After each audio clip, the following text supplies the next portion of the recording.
Good morning, everyone. Welcome to this Excitech BIM 360 surgery. This morning it is number 45, and today we're going to look at custom attributes. So a custom attribute is where we in a folder can add in a new attribute to a column and then assign that attribute to the documents within it.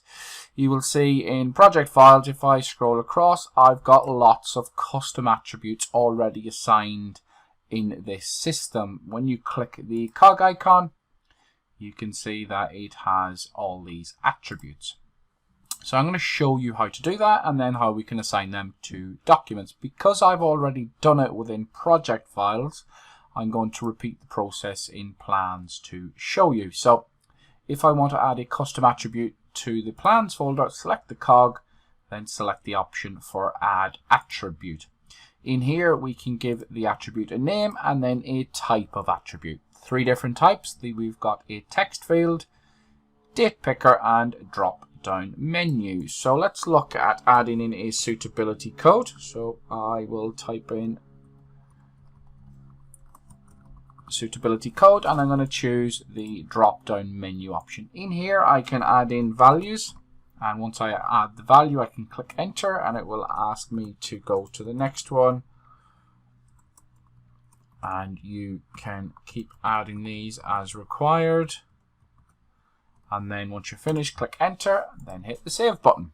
So that attribute will now appear under here. And if I want to continue the process, so I can add in, let's say, a volume or a system. And again, I may choose a drop down menu. And again, I can enter my information as required. Enter and then hit save. So that will then add in that to my column order, and then I can add more in if I wish. So I may want an originator, and again I want to choose a drop down menu, so I could, for short I could say the architect,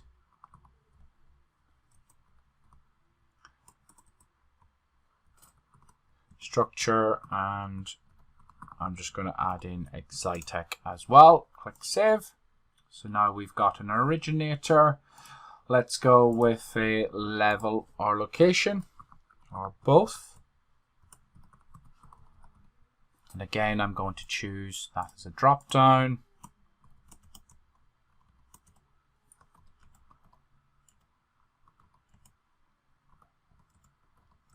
And you're starting to see the principle behind the system. We may want to put in, let's say, type. So again, we can go for a type, and this can be again a drop down. So we could say, we could have DR, M2, M3, CR, VS, which is CM. So we could have something like that. And we may want to put in a potential, just a number field. So we could say this is a number. It already exists, so I don't actually need it because it's already there. What else may we need? A revision. And we could, again, that could be a drop down. Ooh, and we could put in PO1.01. And again, depending on how you want to do this,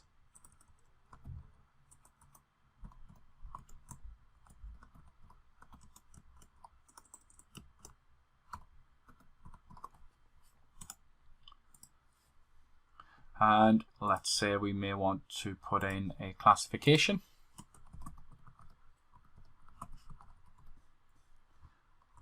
And just to keep it consistent. And again, probably a drop down menu for this, and we could say PM, PM, let's take that out, PM underscore 01, or we could go PM underscore 10,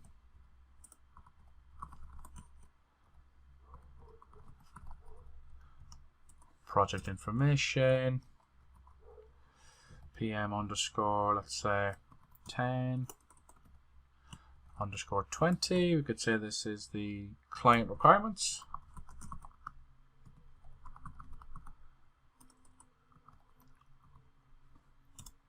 And we could say, let's put another final one in, 40.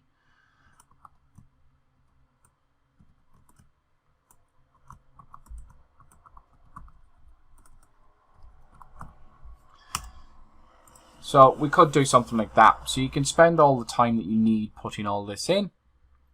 And the way that it works is if I jump back into my shared folder, if I select a document, I can now edit its attribute values.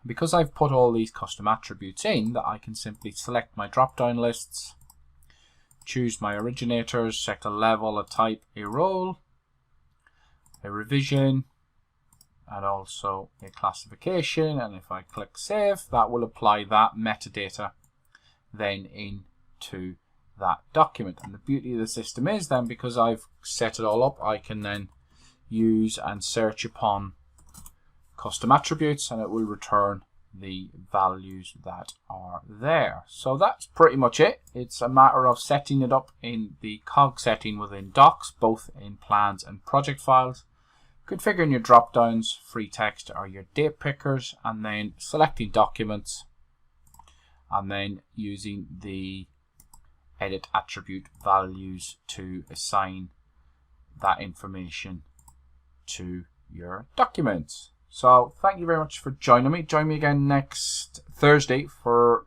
surgery number 46. Hope you all have a good weekend and stay safe.